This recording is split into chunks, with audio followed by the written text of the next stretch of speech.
ici pour jouer avec.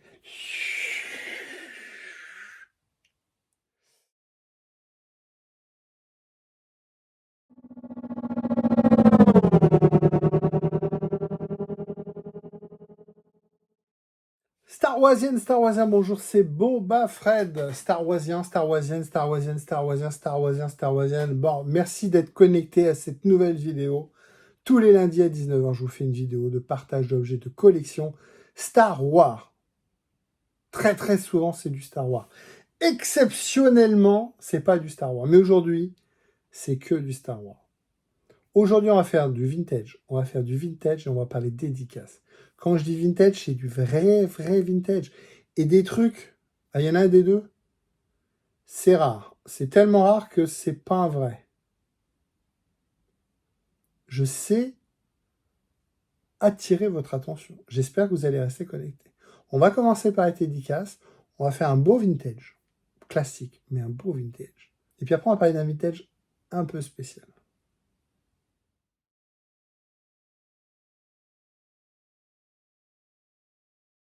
On commence cette vidéo avec des dédicaces, pas une, pas deux, pas 3, mais 4 dédicaces.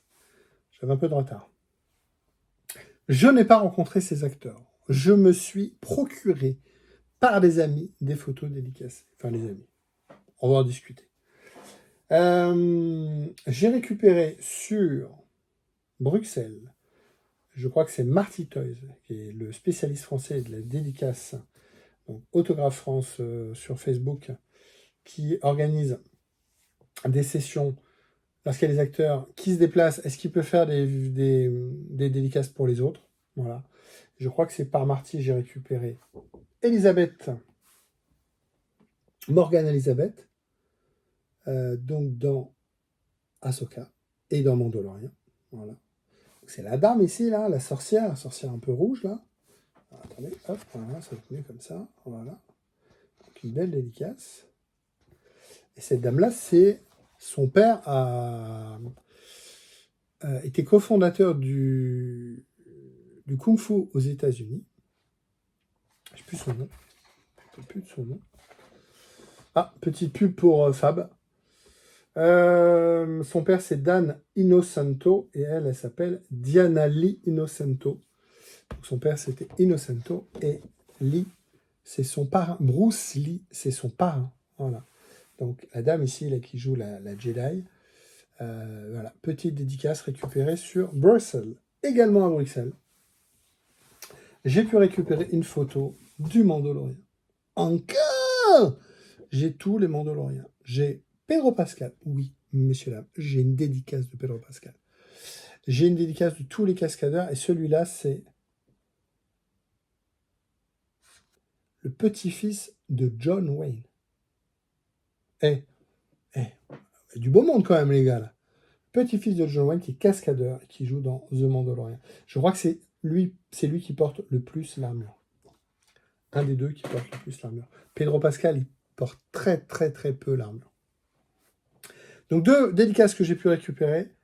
Je crois que c'est Marty Toys. Merci Marty pour ces dédicaces sur Bruxelles.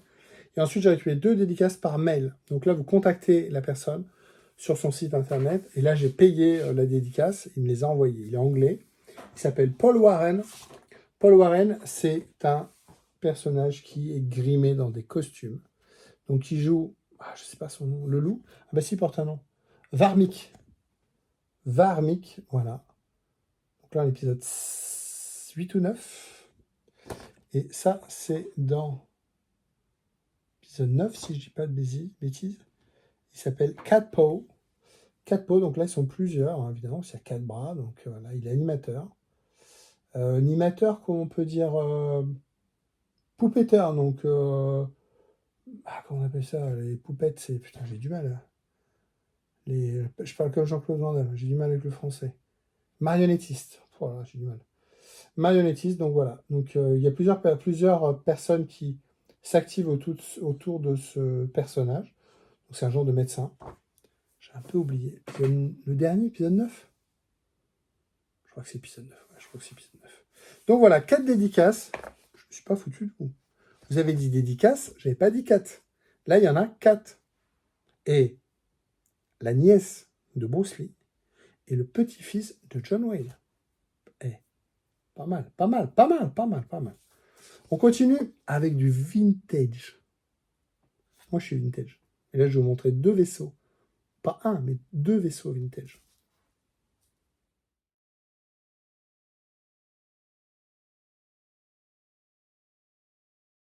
Allez, un premier vaisseau vintage. Ce vaisseau, vous le connaissez puisque vous le voyez souvent. Boba Fett. Boba Fred. Ce vaisseau Boba Fett. Le Slave One. Pour moi, il n'a qu'un nom. Il s'est toujours appelé le Slave One. Voilà. Esclave numéro 1. Donc là, on est sur la version vintage. Donc on est 81. Je crois, j'ai pas regardé. De 81, sortie du film. Qu'est-ce qui marque là? 81, Cincinnati, Ohio. The American. Donc c'est un le vaisseau, il est connu, de manière. Hop, va te cliquer toi. Voilà. Le sticker se décolle un petit peu. Je pense que je voulais le revendre, je crois que je vais le garder. C'est quand même Slave One, quoi. Donc vous avez une poignée ici pour jouer avec. Voilà. Et puis là, vous glissiez Boba Fett. Alors, je vous montrerai dedans. Ici, vous avez un petit mécanisme ici. Et vous pouvez coucher ou allonger le perso. Et les ailes, ici, il y a une masse. Et donc, hop, voilà. Quand il vole, quand il se pose, les ailes redeviennent plates. Ici, vous avez la rampe pour avoir accès. Et là, vous enlevez le panneau. Voilà. Et donc là, vous aviez accès. Il est où? Il est là. Vous aviez accès ici. Vous pouviez mettre votre Boba Fett debout.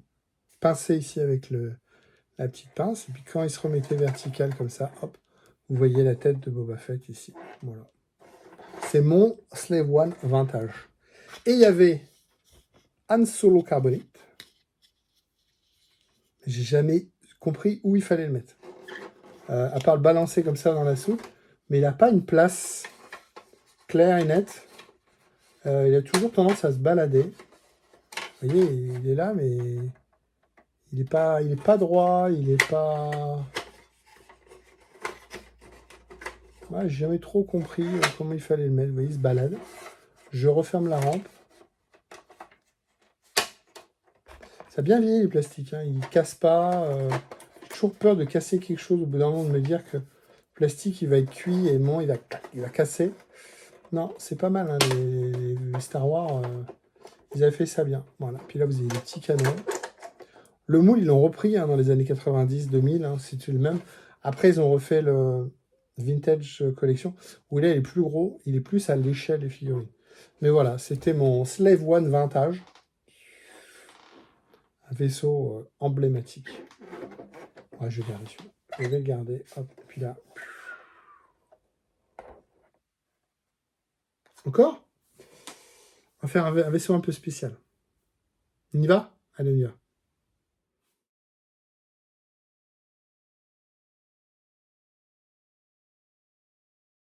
Non, je n'ai pas honte et je vous l'avoue.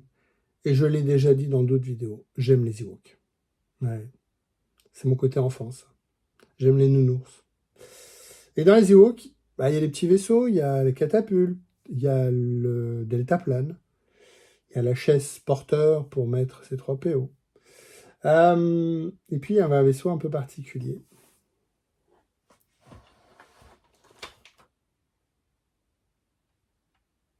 C'est le wagon Ewok.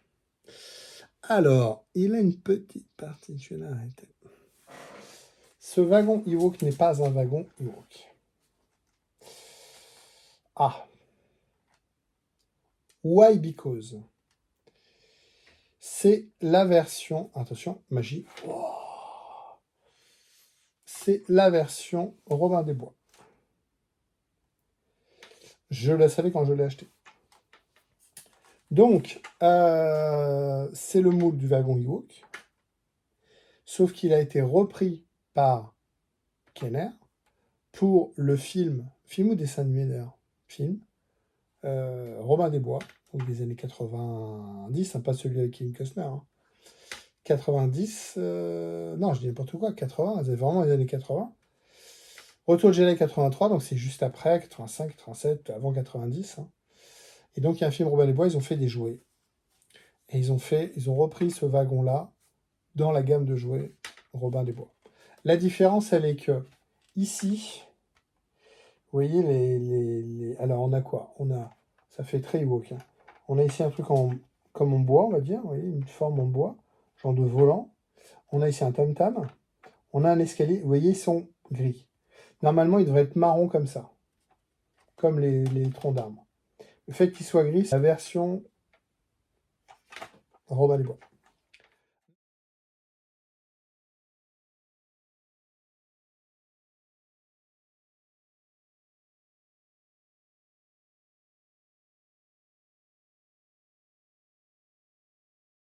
Mais, petit malin que je suis, j'ai trouvé ça, qui est le crâne qui fait partie du wagon Ewok. Et donc, si vous mettez le crâne ici, vous avez le wagon Ewok. Sauf que, et je n'ai jamais compris comment, cette plaque-là n'accepte pas le crâne. Est-ce qu'il me manque? Et dans les notices, j'ai pas trouvé. Hein, les notices de montage du wagon Ewok. Donc voilà, c'est un Banta. Moi, je pense que c'est un Banta. Vous voyez, ça ne se clip pas. Donc ici, j'ai 4 pions. Ouais, vous le voyez, j'ai 4 pions. Et ici, j'ai des ergots, 4 ergots. 4 ergots ici. Attendez, hop, voilà. J'ai 4 ergots là, là, là, là. J'ai une vis ici qui permet de tenir le... Mais voilà, ça ne se monte pas. Ça ne correspond à rien du tout. Bon, moi, je l'ai exposé comme ça. Je vais essayer de le vendre. Je ne vais pas mentir, hein, c'est pas le wagon Ewok. Hein. Mais ça vaut quelques centaines d'euros, hein, le vrai. Donc, pour moi, ça fait le job. Pour moi, ça fait le job. Ça fera peut-être le job pour un autre collectionneur. Donc, il y avait un mécanisme ici. Bon, c'est pas un mécanisme, mais une petite corde, vous voyez, qui libère ici le genre de pont-levis. Et puis, ici, vous aviez un... Non, ce n'est pas un objet sexuel. Voilà. Et qui fonctionnait également, hop, lorsque la porte, on va dire, la trappe, voilà, vous aviez ici les Ewoks ou Robin des Bois qui pouvaient pousser comme ça et ouais. Il y avait des trous en dessous pour les tenir, pour le petit bonhomme il court pour faire pousser le chariot. Je ne sais pas, mais il y avait des trous en dessous. Vous voyez. Donc un objet assez rare, le wagon Ewok. Pas recherché exceptionnellement par les fans. C'est pas le premier vaisseau, on se dit je veux le wagon Ewok. C'est clair, je peux comprendre. On va d'abord aller chercher un Slave One, comme je viens de vous montrer, un X-Wing, un TIE, le wagon Ewok. Voilà, c'est pas la priorité d'un collectionneur. Maintenant, ça c'est hyper chaud à trouver. J'ai eu ça dans un lot une fois aux États-Unis. J'ai dit bah je connais ce truc-là. Hein. Et après j'ai trouvé ça. J'ai dit allez c'est bon. Ah ma merde ça rentre pas. Bon, c'est pas grave, vous voyez. Ça fait le zob. Ça fait un joli zob. Ça fait un joli bing, bing, bing, bing, bing, bing. Donc, The Wagon Ewok, c'est mon wagon Ewok que je vais essayer de me séparer. Parce que ça prend beaucoup de place. Et puis bah, c'est un collectionneur qui le veut. Et puis, bon, moi, il faut que j'aille au Japon. Toujours pareil. Merci de m'avoir suivi. J'espère que cette vidéo vous a plu. On a fait quoi? On a fait des dédicaces. On a fait 2 beaux vaisseaux vintage. Bah, écoutez, j'espère que ça vous a plu. Mettez-moi en commentaire ce qui vous plaît, ce qui vous plaît pas. Si ça vous plaît pas du tout, vous mettez pas de commentaire. C'est pas la peine. C'est pas la peine. Non, mettez les petits commentaires, ça fait toujours plaisir. C'est toujours très intéressant de vous lire. Mettez un petit pouce bleu et abonnez-vous à la chaîne. Rendez-vous tous les lundis à 19h. Bye bye.